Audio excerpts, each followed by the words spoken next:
आप देख रहे हैं उत्तराखंड लाइव न्यूज, खबरों की सच्चाई तक।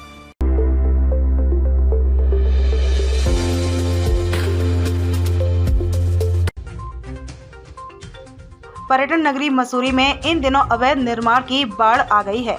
कोई भी क्षेत्र ऐसा नहीं है जहां पर निर्माण कार्य न चल रहा हो।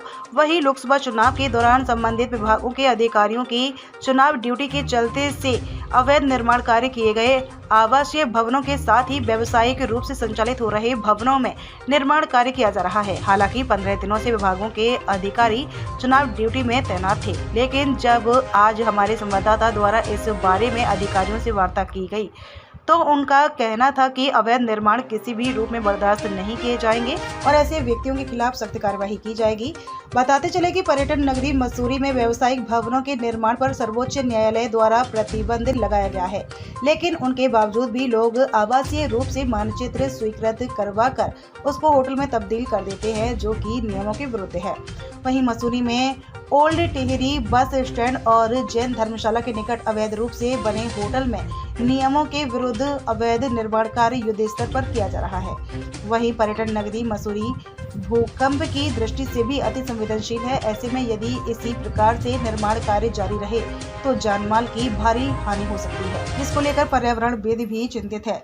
साथ ही यहाँ की हरियाली को भी नुकसान पहुँच रहा है और आने वाले दिनों में मसूरी कंक्रीट के जंगलों में तब्दील हो जाएगी। इस बारे में जानकारी देते हुए मसूरी देहरादून विकास प्राधिकरण के अधिशासी अभियंता अतुल गुप्ता ने कहा कि मसूरी में किसी भी प्रकार के अवैध निर्माण को कतई बर्दाश्त नहीं किया जाएगा और उसके विरुद्ध सख्त कार्यवाही की जाएगी। उन्होंने बताया कि चुनाव ड्यूटी के चलते शहर में अवैध निर्माण की शिकायतें मिली हैं, जिसके चलते एक टीम का गठन किया गया है। साथ ही ऐसे अवैध निर्माण कार्यों के खिलाफ विभाग द्वारा सूची तैयार कर विभागीय कार्यवाही की प्रक्रिया शुरू कर दी गई है।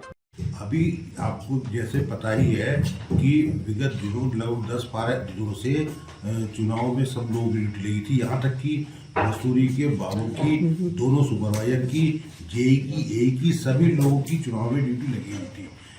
लेकिन अब सब लोग चुनाव से वापस आ गए हैं। जो भी निर्माण संज्ञान में आएंगे उनके खिलाफ अधिनियम की सुसंगत धाराओं के अंतर्गत कार्रवाई की जाएगी और उनको हियरिंग कराई जाएगी और जो निर्माण कार्य अवैध पाए जाएंगे उनके खिलाफ अधिनियम की धाराओं के अंतर्गत कार्रवाई की जाएगी। जो भी निर्माण संज्ञान में आएंगे कठोर कार्रवाई की जाएगी, किसी को नहीं छोड़ा जाएगा। मसूरी उत्तराखंड से धर्मेंद्र सिंह की रिपोर्ट।